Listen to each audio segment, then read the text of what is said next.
하나님의 말씀 우리 같이 찾아보도록 하겠습니다.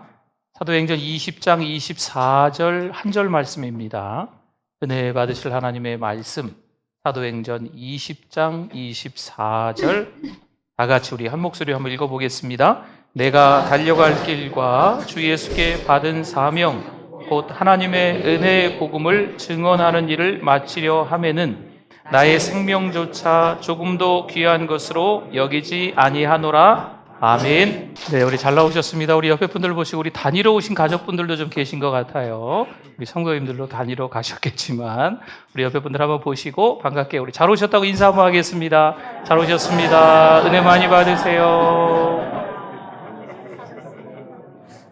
네, 이번에 설 명절에 눈이 좀 온다고 하지요. 네, 눈이 좀 온다고 하는데 우리 버스나 기차 타시는 분들도 아니면 이렇게 차 몰고 가시는 분들도 안전하게 잘 다녀오실 수 있도록 안전벨트도 잘 착용하시고 과속하지 마시고 네, 저속으로 잘 다녀오시면 안전하게 건강하게 다녀오시면 좋겠어요. 여러분 이렇게 우리가 이 차도를 보면요. 길이 잘 닦여진 도로가 있어요. 포장이 잘 돼서 아스팔트 같은 거. 근데 뭐 승차감도 괜찮죠. 그런데 어떤 길은 가다 보면은 이 포장이 잘 안 돼 있어요. 그래서 비포장 도로 뭐 이렇게 가면서 계속 뭐 이런 길도 있는 것 같아요. 우리 인생길도 비슷하지요. 어떤 때는요 포장된 도로를 달리는 것처럼 마치 잘 될 겁니다 이렇게 인사하잖아요. 꽃길만 걸으세요 이렇게 인사하는 것처럼 마치 이게 잘 될 것만 같은, 그래서 포장도로만 가는 그런 인생길이 있을 때가 있어요. 근데 어떤 때는요 우리 인생길이 뭘 그렇게 길이 꼬부랑꼬부랑인지 뭐 길이 이렇게 좁은지 또 올라가고 내려가고 또 뭐 길이 이렇게 뭐 돌뿌리도 있고 뭐 이게 뭐 포장이 안 됐으니까 엉망이죠. 막 인생이 흔들리는 거죠. 언제 하나님이 함께 하실까요? 꽃길을 걸을 때 함께 하실까요? 꽃길 걸을 때 그럼 하나님이 함께 안 하실까요? 비포장도로를 달릴 때 고난의 길을 찾아갈 때 하나님이 함께 안 하실까요? 여러분 오늘 말씀에 보니까 이 바울이 하나님이 주신 길이라고 고백하는 내용이에요. 오늘은 19장과 20장, 사실은 18장 후반서부터 20장까지가 바울의 3차 전도여행에 관계된 말씀이거든요. 오늘 그 얘기를 좀 하려고 하는 거예요. 근데 하나님이 보내신 길이다, 하나님이 주신 길이다라고 하는 거죠. 근데 바울이 꽃길을 걸었을까요? 전도할 때? 할 때마다 모든 일이 잘 됐을까요? 도시도시 갈 때마다 환영합니다, 잘 오셨습니다 하면서 서로 막 축복하고 격려하면서 끌어안고 내가 예수 믿겠습니다 이런 사람들만 막 많아지고 그랬을까요? 아니거든요. 비포장도로를 달리는 듯한 인생의 여러 우여곡절을 바울이 경험을 하게 돼요. 그런데 오늘 이 3차 전도여행에서 중요한 말씀인 20장 24절을 읽었는데 하나님이 보내신 길이다, 하나님이 주신 길이다 라고 바울이 고백하는 장면이 있는 거죠. 제가 며칠 어디 다녀왔잖아요. 그래서 고민을 했어요. 하나님 2025년 어떻게 목회해야 될까요?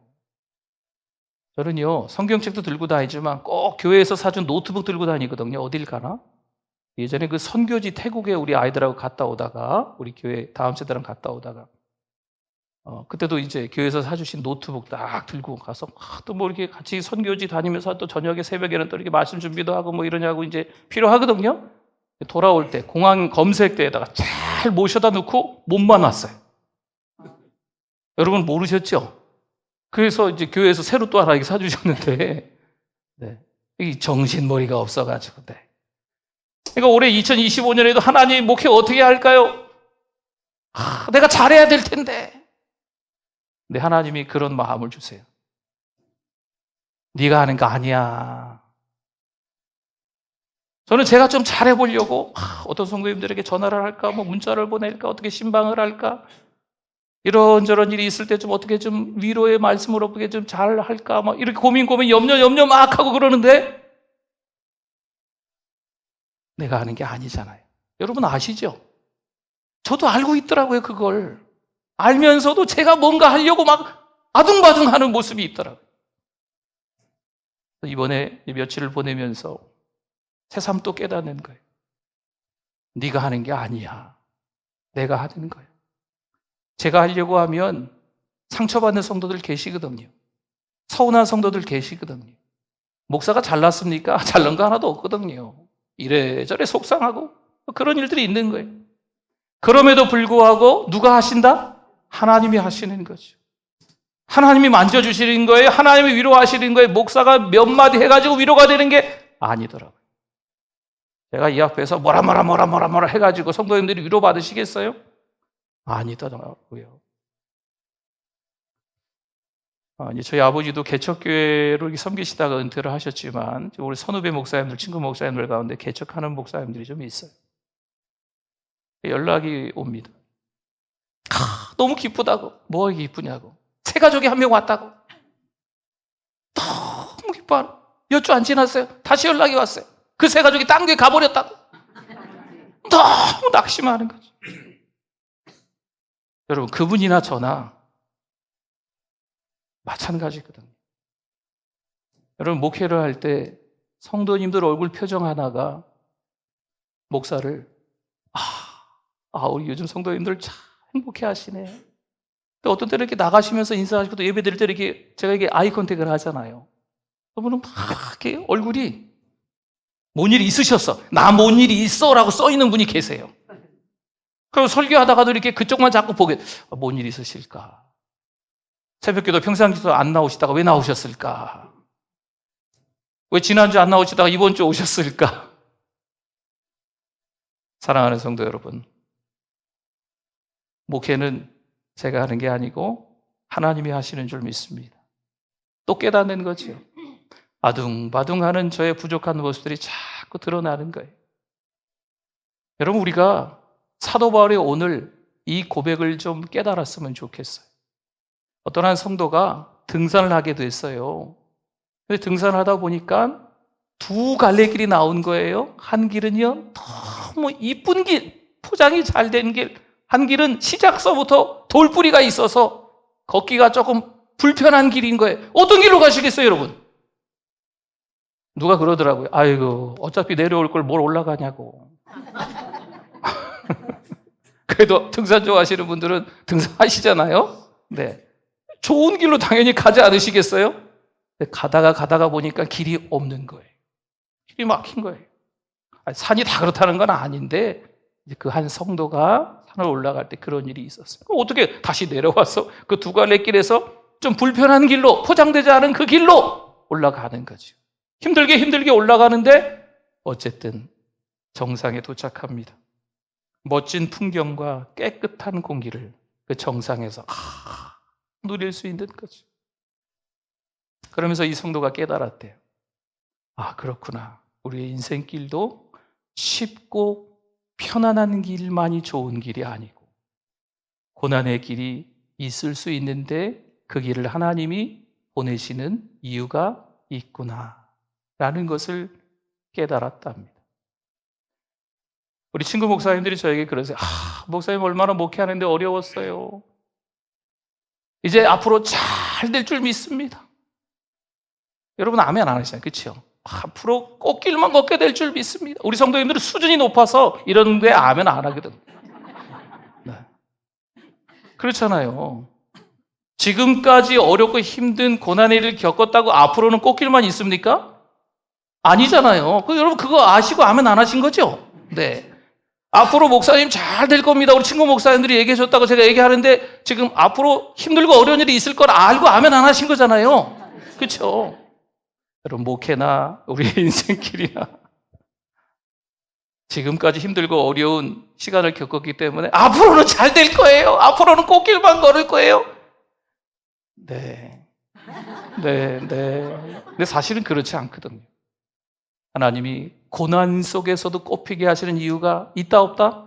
있다. 고난 속에서 더 믿음을 강하게 견고하게 오히려 그 힘들고 어려운 시간을 통해서 하나님의 능력이 드러나게끔 내 부족함이 자꾸 보이면서 내 허물이 자꾸 보이면서 하나님이 하시는구나 라는 것을 깨닫게 만드시는 하나님의 이 사랑의 역사가 있는 줄 믿습니다.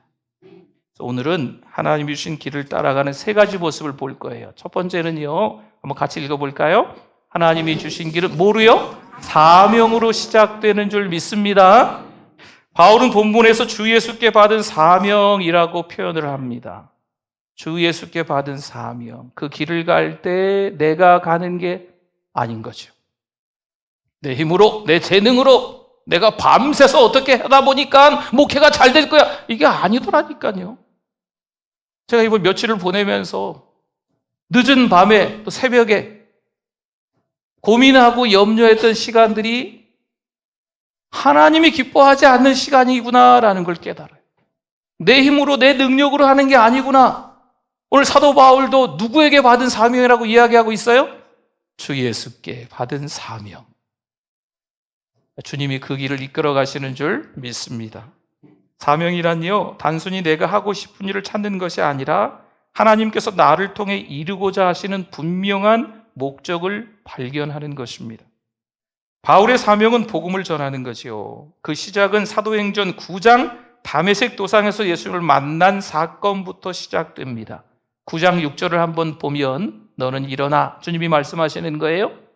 시내로 들어가라. 내가 행할 것을 내게 이를 자가 있느니라 하시니 아멘. 사실 이 바울은요, 이 사도행전 9장 다메섹으로 가는 길 위에서 예수를 만나기 전에 오히려 예수님을 믿는 사람들을 박해하고 핍박했어요. 근데 이때 예수 그리스도를 만나고 난 이후에 복음을 증언하는 사람으로 바뀐 줄 믿습니다. 바울은 이 사명을 단순히 의무로 여기지 않아요. 자신의 삶의 가장 중요한 핵심, 가장 중요한 중심으로 여겼던 거죠. 그래서 18장 후반에서 20장까지 바울의 3차 전도여행의 흐름을 보시면 에베소에서 2년 넘게 두란노 서원에서 말씀을 가르치며 복음을 전하는데 헌신했다라는 내용이 등장합니다. 그 결과 어떻게 됐을까요? 아시아 전역에 하나님의 말씀이 선포되는 놀라운 일이 일어나는 겁니다. 사도행전 20장에서 바울은 에베소 장로들에게 자신의 사역을 돌아보면서 이런 말을 건네고 떠나요. 20장 31절에 보니까 그러므로 여러분이 일깨워 내가 3년이나 밤낮 쉬지 않고 눈물로 각 사람을 훈계하던 것을 어떻게 하라? 기억하라. 아멘. 바울에게 사명은요, 단순한 의무가 아니라 자신의 모든 것을 쏟아붓는 헌신의 삶이었음을 잘 보여주고 있는 것이요. 성도 여러분, 우리도 바울과 마찬가지로 하나님께 주신 사명이 있습니다. 우리가 잘 알고 있는 에베소 2장 10절에 보니까요, 노란 부분만 볼게요. 우리는 그가 만드신 바라, 우리는 그의 작품이다, 하나님의 걸작품이다, 이런 말씀이거든요. 그리스도 예수 안에서 선한 일을 위하여 지으심을 받은 자니 아멘. 하나님은 우리 각자를 특별한 목적을 위해서 지으셨습니다. 오늘 이 시간에 계신 여러분들 한 분 한 분 하나님의 고유한 목적이, 하나님께서 우리에게 주신 고유한 사명이 있는 것을 깨닫기를 바랍니다. 그래서 그 한 분 한 분을 통해서 하나님께 영광을 올려드리는 거예요. 그 영광을 하나님이 받으시기를 원하신다는 거죠. 이 사명은 목회자나 선교사들만의 몫이 아닙니다. 우리 모두 각자 개개인에게 하나님이 주신 사명이 있다는 거죠. 가정에서 하나님을 나타내는 부모로서의 사명, 또 자녀로서의 사명, 직장과 학교에서 정직과 사랑으로 하나님을 증거하는 사명이 있는 거죠. 예수 믿으세요. 직장에서 학교에서 복음을 전할 수도 있는데 때로는요 전하지 못해요. 그러나 정직하고 사랑으로 잘 섬기면서 실천하면 그게 또 직장에서 학교에서 복음을 전하는 도구로 쓰임받는다는 거죠. 또 교회에서 자신의 재능과 시간을 들여서 섬기는 사명이 당연히 있다는 겁니다. 그런데 이제 이런 말씀을 나누다 보면 그렇게 얘기하시는 분들이 있어요. 목사님, 저는 사명이 뭔지 모르겠어요. 제가 교회를 다니지만, 수십 년 동안 교회를 다니지만, 또 예수님을 믿지만, 내 안에 예수 그리스도를 영접했지만, 나가서 예수 믿으세요라고 복음을 전하지만, 또 선교 현장에 같이 동참도 하지만, 어려운 이들을 돌아보면서 또 구제도 하고 그러긴 하지만 내 사명이 뭔지 모르겠어요. 이야기하시는 분이 있어요. 지금 잘하고 계시는데 사명이 뭔지 모르겠어요 하시는 분들도 계세요. 여러분, 사도 바울이 다메섹 도상에서 예수를 만난 이후에 그가 예수님께 이렇게 질문을 합니다. 주여, 내가 무엇을 하리이까? 근데 주님께서 알려주시는 거예요. 우리들도 마찬가지입니다. 사명이 뭘까? 사명이 너무 거창해 보이는 거지요? 너무 어마어마하게 보이는 거예요. 그냥 목사님이나 어떤 선교사님들이나 특별한 사명을 갖고 있는 사람들이나 해야 할 것처럼 보이는 너무 거대하고 웅장해 보이는 거죠. 그렇지 않습니다. 우리 모두에게 다 개개인들마다 하나님이 주신 고유한 사명이 있다는 거죠. 그래서 여쭤보세요. 하나님, 내가 뭘 알면 좋을까요? 가정에서 내가 뭘 할까요? 직장에서 뭐 할까요, 하나님? 우리 청년들도 있잖아요. 학교 다니는 청년들도 있거든요. 학교에서 뭘 할까요, 하나님? 교회에서조차도 내가 뭘 할까요? 이렇게 하나님께 여쭤보십시오. 그러면 여러분이 지금 그 사명을 잘 가정과 직장과 교회에서 감당하고 있는 걸 하나님이 알게 하실 거예요. 이미 잘하고 계신 걸 하나님이 깨닫게 하신다니까요. 혹은 새롭게 뭔가를 하실 수 있도록 들리고 보이게끔 하나님이 만들어 주실 겁니다. 사도행전 19장에서 보면 바울은 복음을 전하며 말씀을 가르쳤습니다. 여러분, 복음이 선포될 때 어떤 일이 일어날까요? 사람들이 회개하며 헌신해요. 19장 19절 말씀에 한번 볼까요? 또 마술을 행하던 많은 사람이 그 책을 모아가지고 와서 모든 사람 앞에 어떻게 했다고요? 불사르니. 이거 하나님이 하시는 일이죠. 바울은 자신의 사명을 따르는 삶을 통해 복음의 열매를 이렇게 보는 거예요. 마찬가지로 우리도 하나님이 주신 사명을 따를 때 하나님께서 우리의 삶을 통해 영광을 받으시는 모습을 가정에서, 직장에서, 학교에서, 또 교회에서조차도 보게 될 줄 믿습니다. 나는 하나님께서 주신 사명을 알고 있는지 한번 생각해 보십시오. 그리고 하나님께 한번 여쭤보십시오. 하나님, 제가 뭐 할까요? 하나님, 저에게 사명이 있대요. 하나님, 뭐 할까요? 하나님, 내가 지금 하고 있는 거 잘하는 걸까요? 여쭤보십시오. 사명을 따르는 삶은요, 우리의 뜻이 아니라 하나님의 인도하심에 순종하는 삶입니다. 잠언 3장 5절과 6절에 우리 같이 한번 읽어주십시오. 너는 마음을 다하여 여호와를 신뢰하고 내 명철을 의지하지 말라. 너는 범사의 그를 인정하라. 그리하면 내 길을 지도하시리라. 아멘. 제가 계획형입니다. 계획형. 요즘 젊은이들이 얘기하면 파워제이. 1년을 다 계획해야 돼요. 어디 갈 일 있으면 거기 다 계획이 짜여 있어야 돼요. 무슨 아무튼 일정들 아침에 뭐 하고 점심에 뭐 하고 저녁에 뭐 하고 아침에 뭐 먹고 점심에 뭐 먹고 저녁에 뭐 먹고.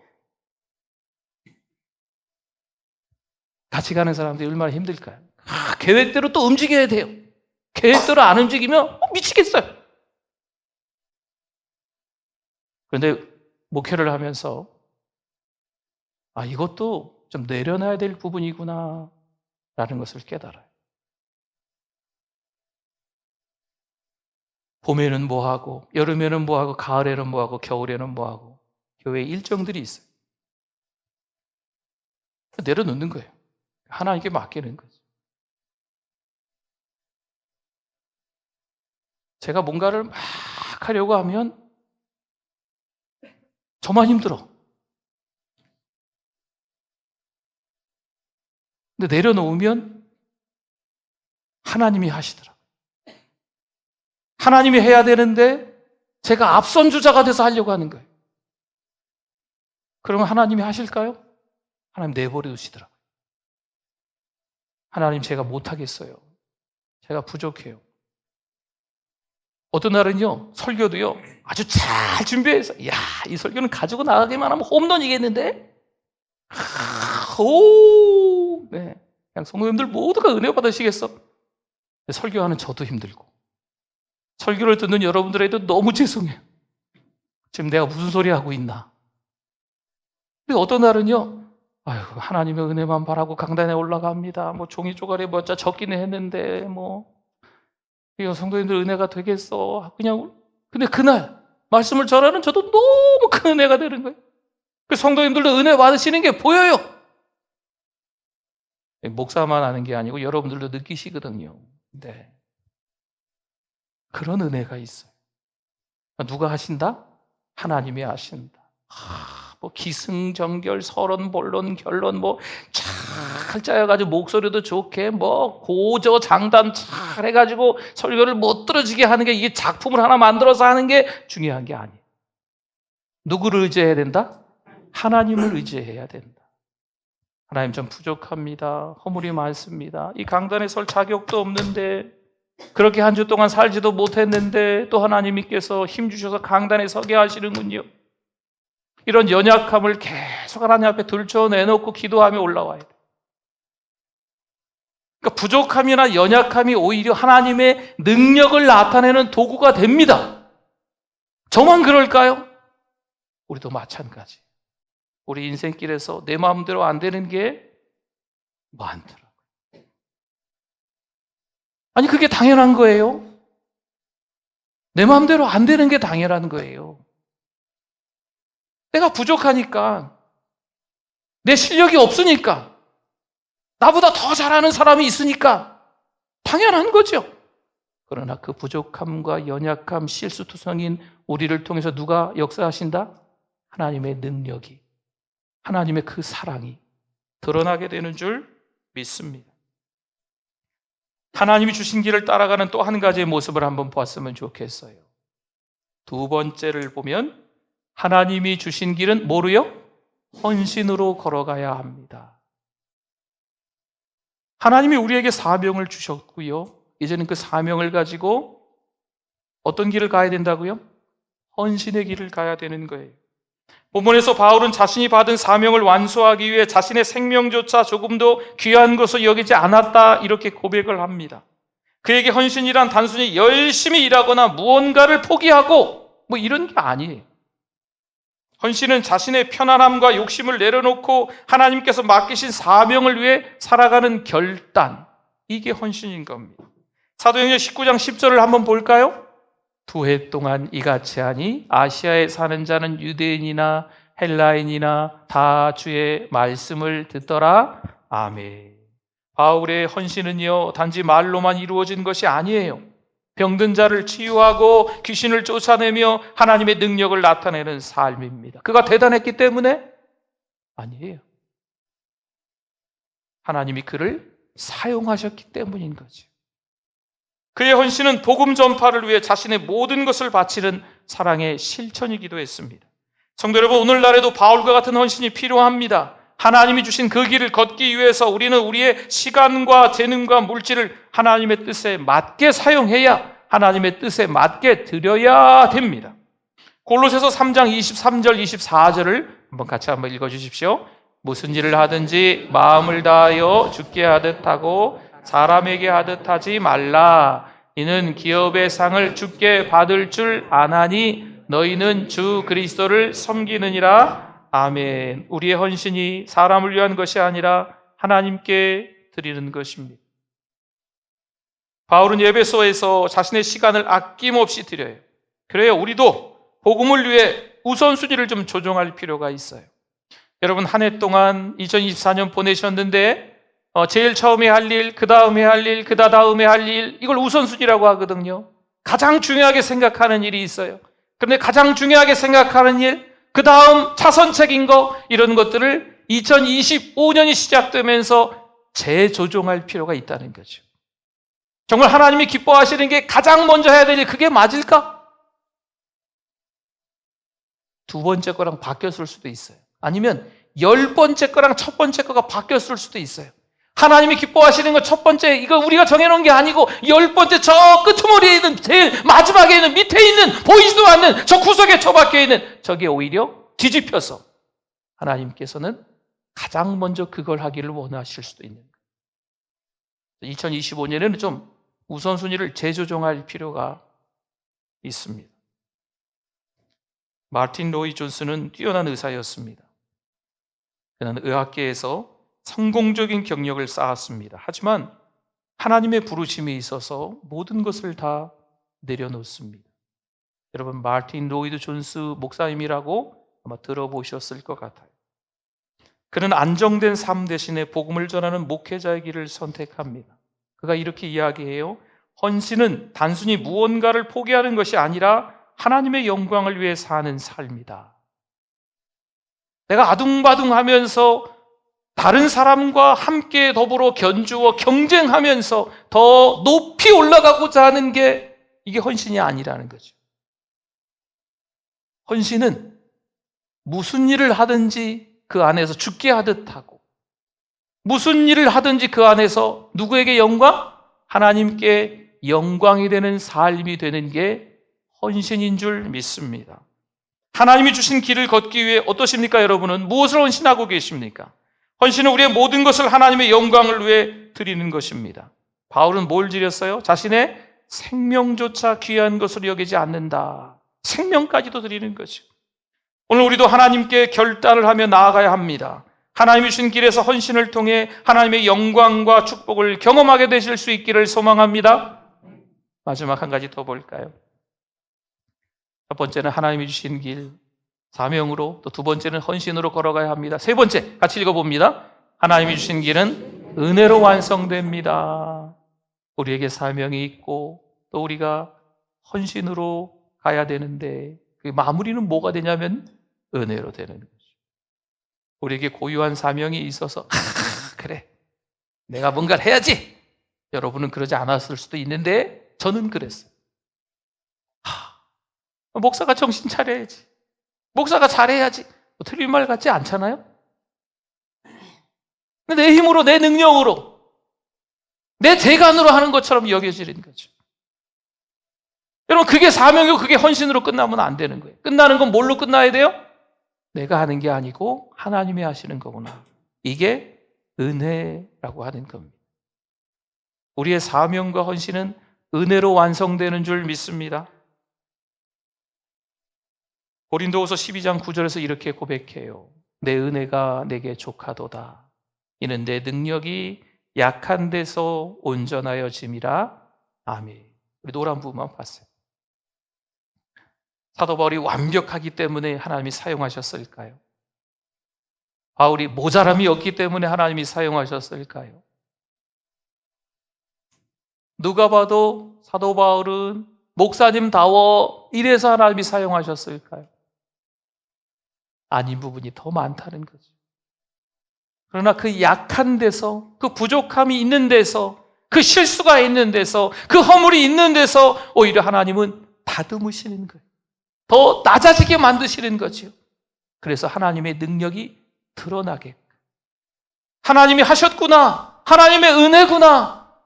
나는 할 수 없었는데 하나님께서 하셨구나라는 것을 고백하게끔 만드시는 줄 믿습니다. 사도행전 20장에서 예배소 장로들에게 고별 설교를 하며 자신이 복음을 위해 모든 것을 바칠 수 있었던 이유를 그가 고백하지요. 그걸 보면 24절이었어요. 내가 달려갈 길과 주 예수께 받은 사명, 곧 하나님의 은혜의 복음을 증언하는 일을 마치려 한다라고 고백하는 거죠. 사명이 있어서 헌신했는데 내가 달려가면서 되는 게 아니고 하나님의 은혜로 마칠 수 있었다라고 사도 바울이 고백하는 거죠. 우리도 하나님이 주신 길을 걸어가다 보면 어려운 순간을 만납니다. 하나님이 그 길을 가게 하셨는데 꽃길이 되지 않고 포장된 아스팔트 길이 되지 않고 진흙탕 길이 되게끔 하나님이 그 길을 가게 하셨는데 그 길에 걸림돌이 있는 거죠. 그 길이 쫙 뚫린 게 아니고 막혀 있는 거예요.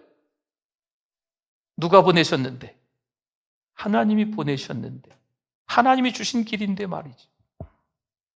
삶의 무게가 너무 무겁게 느껴질 때가 있어요. 제가 목회를 몇 년 했어요. 네. 몇 년 하면서 하나님, 저 그만할래요. 라고 제가 기도한 적이 있을까요? 없을까요? 여러 번 있습니다. 없는지 아셨죠? 여러 번 있어요. 하나님, 저는 아닌가 봐요. 저는 목회자 자격이 없는가 봐요. 제가 얼마나 목회를 잘 못하면 이렇게 됐겠어요, 하나님? 저 그만하게, 저 좀 내버려 두세요.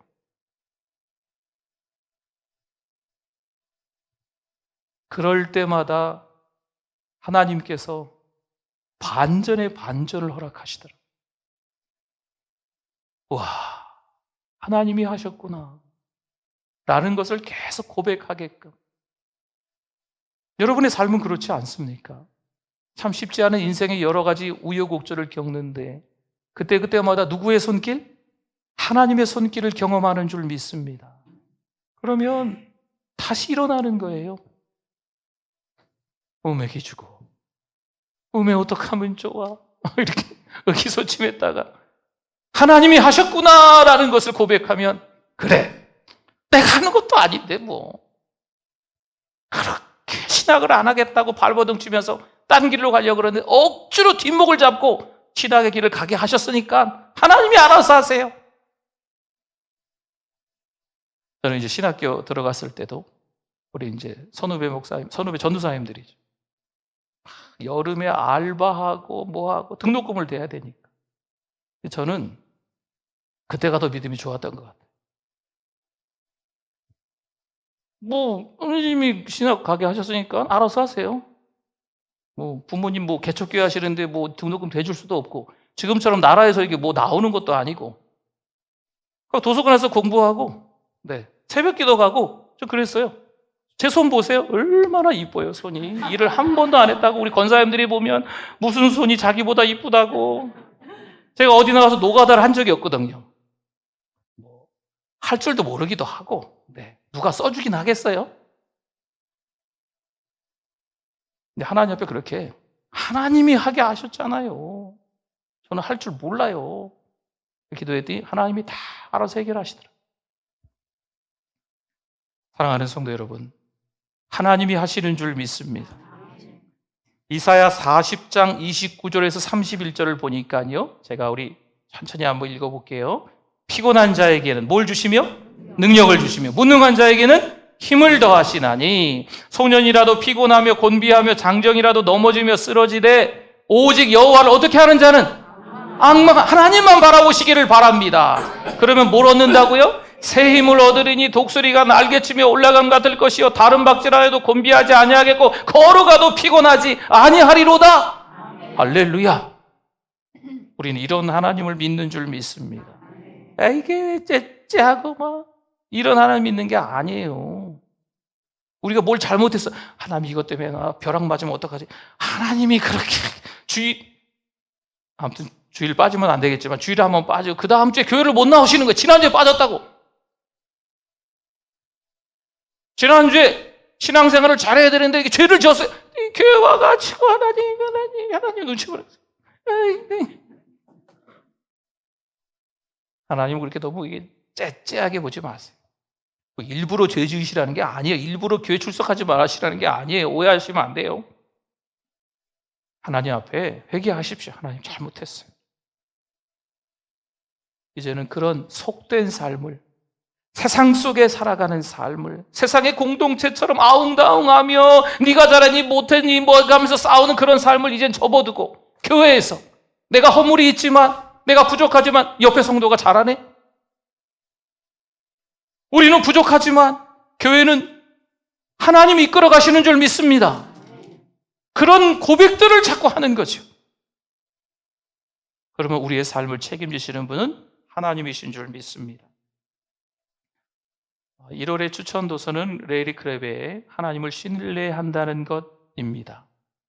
그 책 제목 자체가요, 하나님을 하고 중간에 띄어쓰고 신뢰한다는 것이라고 적혀 있어요. 그리고 하나님을 신뢰한다는 그 사이에 띄어쓰기 안에 죄송합니다, 영어가 적혀 있어요. 영어. 뭐라고 적혀 있냐면 하나님의 방법이 이해되지 않을 때, 이렇게 적혀 있어요. 하나님의 방법이 내 감각으로 잘 모를 때, 이렇게 적혀 있어요. 영어가 그 중간에. 하나님을 신뢰하는 그 사이에 뭐가 있어요? 내 생각으로는 이해가 안 돼. 하나님 입장 바꿔 생각해 보세요. 하나님 이해가 되시겠어요? 이런 거가 있을 때도 하나님을 어떻게 해야 된다?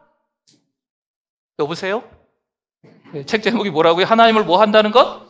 신뢰한다는 것. 그러니까 그런 일이 있을 때도 하나님을 어떻게 해야 된다고요? 신뢰해야 될 줄 믿습니다. 1월에 추천도서 한번 꼭 읽어보세요. 진정한 신뢰는 내가 원하는 대로 일이 풀리지 않을 때에도 하나님의 은혜를 믿는 데서 시작된다. 그 책 내용에 나와 있어요.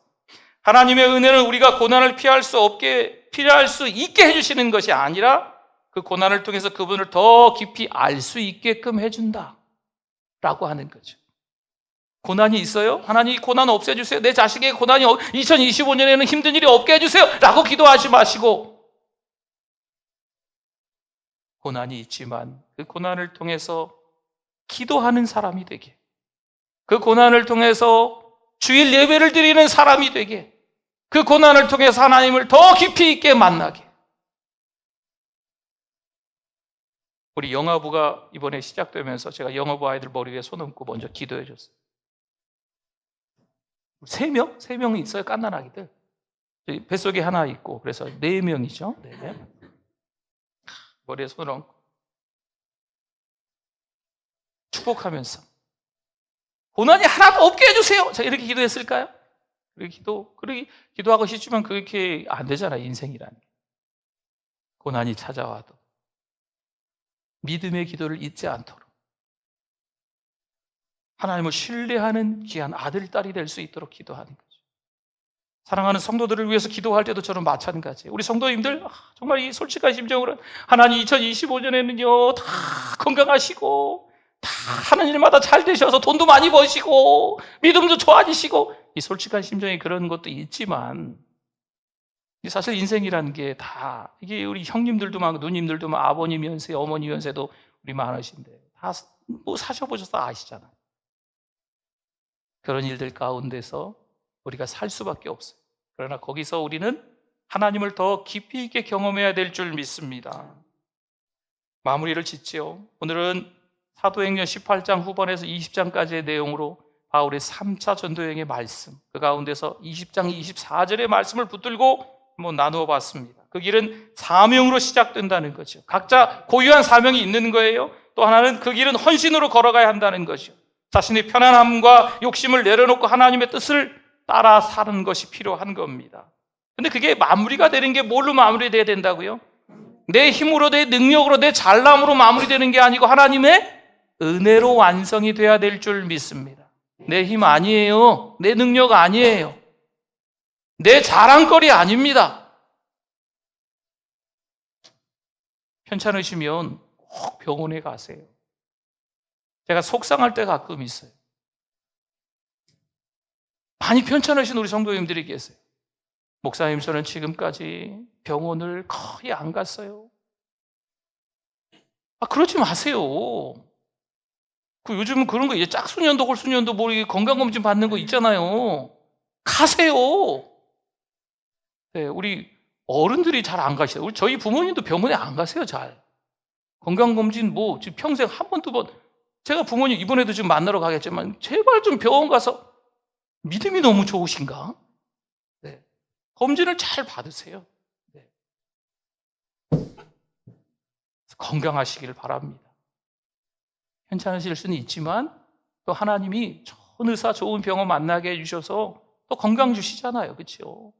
건강하셔서 신앙생활 잘 하시고, 신앙 좋은 우리 어른들이 신앙의 후배 젊은 세대와 다음 세대들에게 함께 같이 예배드리는 그 자리를 지켜주시는 것만으로도 얼마나 큰 은혜고 복인데요. 할렐루야. 네, 그래서 건강하시고 또 편찮으신 어른들은 또 빨리 회복되실 수 있고 2025년도에 더 하나님을 의지하고 하나님께 소망을 두고 살아가실 수 있는, 그래서 하나님이 주신 것들을 기대하며 살 수 있는 우리 모두가 되실 수 있기를 바랍니다. 아멘. 우리 같이 기도하겠습니다. 오늘 말씀 기억하면서 주여 한번 부르시고 기도합니다. 주여, 하나님 아버지 감사합니다. 하나님의 은혜로 힘낼 수 있도록 2025년 설 명절 연휴 기간 동안 건강하시게 잘 다녀오실 수 있도록, 자녀들도 건강할 수 있도록, 힘들고 어려운 일이 또 찾아올 수도 있겠지만 믿음으로 잘 견디고 이겨낼 수 있도록 하나님 아버지 영적 근력이 있도록 하나님 아버지 축복하여 주시옵소서. 하나님 감사합니다. 믿음으로 살아가는 우리들 되게 하여 주시옵소서. 예수님의 이름으로 기도드립니다. 아멘.